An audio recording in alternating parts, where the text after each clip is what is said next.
बिस्मिल्लाहिर्रहमानिर्रहीम। अल्लाहुम्मा सल्लि अला मुहम्मदिन व आलि मुहम्मद। औज़ु बिल्लाहि मिनश शैतानिर रजीम। बिस्मिल्लाहिर्रहमानिर रहीम। अल्लाहुम्मा सल्लि अला मुहम्मद व आलि मुहम्मद। मोमिनीन कराम, जिस तरह हमने हकूक़ बताए वालिदैन के, औलाद के, इसी तरह मियाँ बीवी के हकूक़ हैं। हर रिश्ते में बैलेंस है, अल्लाह ने बैलेंस रखा है। किसी के हकूक़ कुछ ज़्यादा हैं, किसी के कम हैं। उस रिश्ते के तनासुब से हकूक़ अल्लाह ने दिए हैं। कोई ये नहीं कह सकता कि मेरे साथ ना इंसाफ़ी हुई है, ये कुफ्र होगा अल्लाह की ज़ात से और ये मायूसी होगी। इसी तरह ख़वातीन बाज़ औक़ात शिकवा करती नज़र आती हैं कि हमारे हकूक़ कम क्यों हैं। तो अल्लाह ने आपको बहुत ज़्यादा हकूक़ दिए हैं। जब एक खातून किसी के घर में आती है, उसका नानो नफ़का, उसकी चार दीवारी, उसकी देखभाल, उसकी इज़्ज़त का ख्याल रखना, ये मर्द की ज़िम्मेदारी है, उसकी देखभाल करना। फिर जब वो माँ बनती है तो उसके कदमों तले जन्नत आ जाती है।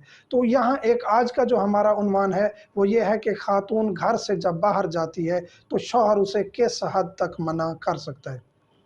वैसे खातून की ज़िम्मेदारी है घर से बाहर ना निकले तो शौहर की रज़ामंदी से निकले। कहीं भी मार्केट जाती है, कहीं शादी पे, कहीं रिश्तेदारों के यहाँ, हमसायों के यहाँ कहीं जाती है तो उससे इजाज़त ले।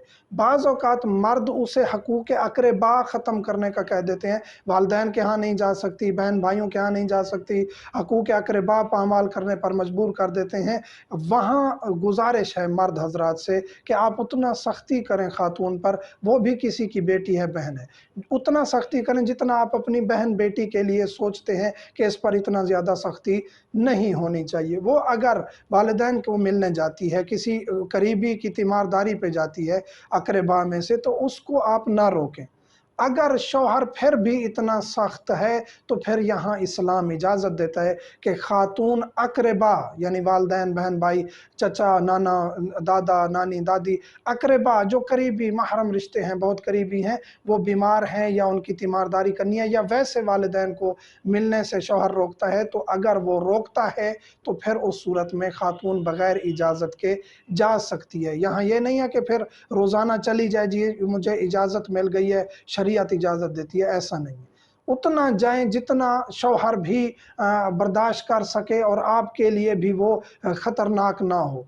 यानी एक शौहर इतना सख्ती से मना करता है कि आप हर हफ्ते ना जाया करो।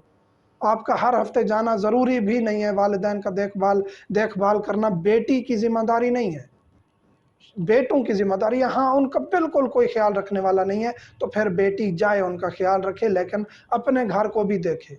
तो हर चीज़ में बैलेंस रखना ज़रूरी है। मर्द हज़रात से यही गुजारिश है, सख्ती ना करें, अक़रबा से ना रोकें। ज़हन में शक ना बिठा लें कि वालिदैन के घर जाएगी, नौज़ुबिल्लाह ये हरकत करेगी। जब आप ये शक पैदा करेंगे, रिश्ता उसी दिन ख़त्म हो जाता है जब आप शक का तीर चला देते हैं। जब तक अपनी आंखों से कोई प्रूफ ना देखें तो किसी की बहन बेटी, वो आपकी बीवी बाद में है, पहले किसी की बहन बेटी है। जब आप अपने बारे में अच्छा सोचते हैं तो दूसरों के बारे में भी अच्छा सोचें, तब जाके ये बैलेंस बराबर रहता है। अक़रबा के यहाँ जाती है, उसका हक है, उसको जाने दें। अगर फिर भी शौहर नहीं जाने देता, बहुत सख्त है, मारता है, डांटता है, बिल्कुल रोकता है, तो खातून एक मुनासिब मिकदार में जा सकती है, अक़रबा का ख्याल रख सकती है, तीमारदारी कर सकती है। मोमिन से मुल्तमस हमें दुआ में याद रखा करें। वल्हम्दुलिल्लाहि रब्बिल आलमीन।